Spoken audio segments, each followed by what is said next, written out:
माननीय मोदी जी ने दिया है 80 करोड़ गरीबों को रेशन, इसलिए माननीय राष्ट्रपति जी का बहुत ही अच्छा था अभिभाषण। मोदी जी कर रहे हैं मजबूत नेशन, मोदी जी कर रहे हैं मजबूत नेशन, इसलिए मैं यह दे रहा हूं आपके सामने मेरा भाषण। मोदी जी प्रधानमंत्री बनेंगे बार बार बार, और कांग्रेस की हो जाएगी हार हार हार। श्री रामदास अठावले।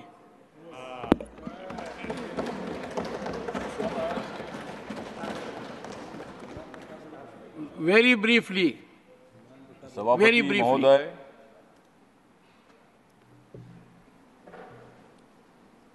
माननीय मोदी जी ने दिया है 80 करोड़ गरीबों को रेशन। माननीय मोदी जी ने दिया है 80 करोड़ गरीबों को रेशन, इसलिए माननीय राष्ट्रपति जी का बहुत ही अच्छा था अभिभाषण। मोदी जी कर रहे हैं मजबूत नेशन, मोदी जी कर रहे हैं मजबूत नेशन, इसलिए मैं यह दे रहा हूं आपके सामने मेरा भाषण।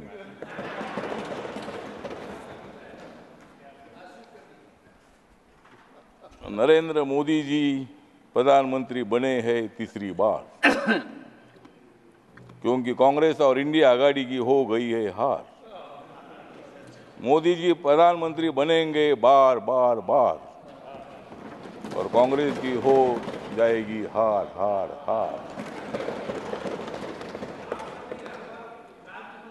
संविधान बदलेगा ये प्रचार झूठा था, संविधान बदलेगा ये प्रचार झूठा था, क्योंकि कांग्रेस ने सारा देश लूटा था।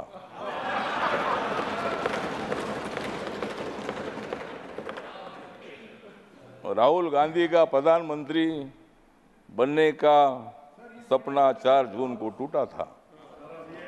राहुल गांधी का प्रधानमंत्री बनने का 4 जून को सपना टूटा था।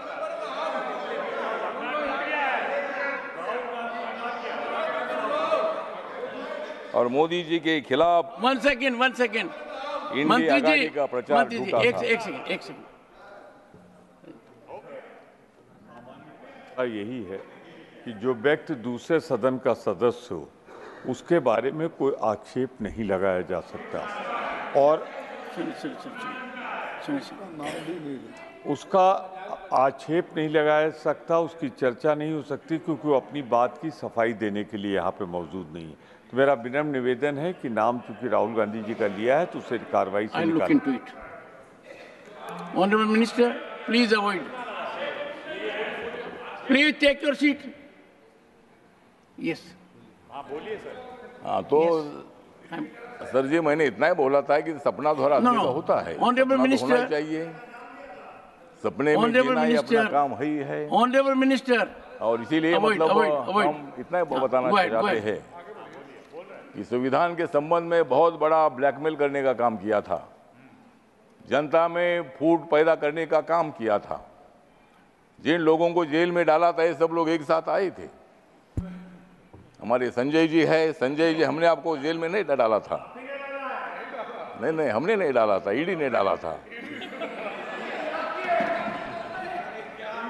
आपके बारे में आदर है। अन्ना हजारे जी हमारे महाराष्ट्र से आते हैं, अन्ना हजारे साहब के साथ मेरे संबंध बहुत अच्छे हैं। अरविंद केजरीवाल जी उनके आंदोलन से आगे आए हैं, और भ्रष्टाचार के खिलाफ आपने आवाज उठाई है। आम आदमी पार्टी है, आप पार्टी है, आपने काम अच्छा किया था, लेकिन थोड़ी गड़बड़ हो गई, इसीलिए ऐसा हो गया।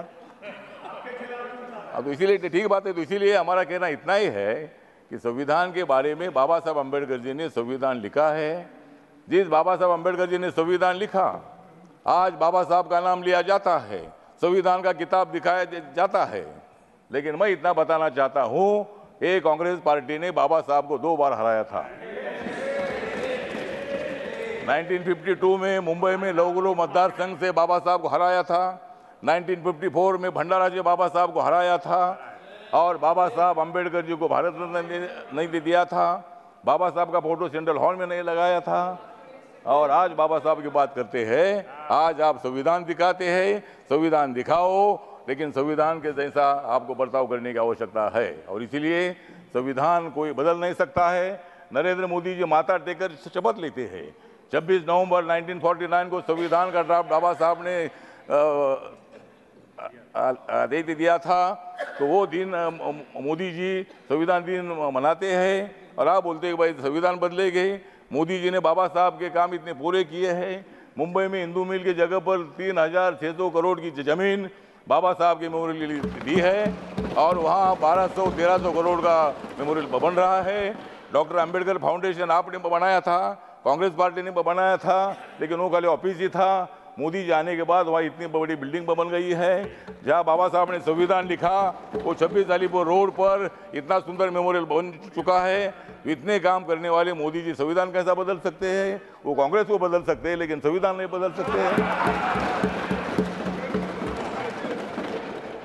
तो संविधान बदलना इतनी मामूली काम नहीं है और उसमें अमेंडमेंट करना इसका मतलब संविधान बदलना नहीं है। बाबा साहब अंबेडकर जी ने संविधान सभा ने ही अमेंडमेंट करने का अधिकार पार्लियामेंट को दे दिया है और जब भी मतलब नया कानून बनाना होता है, पुराने कानून में कोई मतलब अमेंडमेंट होती है, वो अधिकार पूरा अपने को होता है और इसीलिए मुझे लगता है वो संविधान बदलना ऐसा हम नहीं बोलते हैं।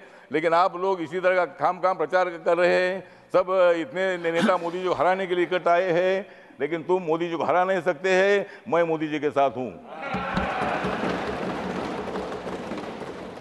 मतलब ठीक बात है, आपको लोकतंत्र में अधिकार है, आपकी सीट ज़्यादा ये अच्छी बात है और आप इतनी ज़्यादा सीट ना आए कि आप उधर ही रहे और हम इधर ही रहे, मतलब ऐसा भविष्य में होगा तो ठीक बात है। तो अगले बार भी आप ट्राई करिए।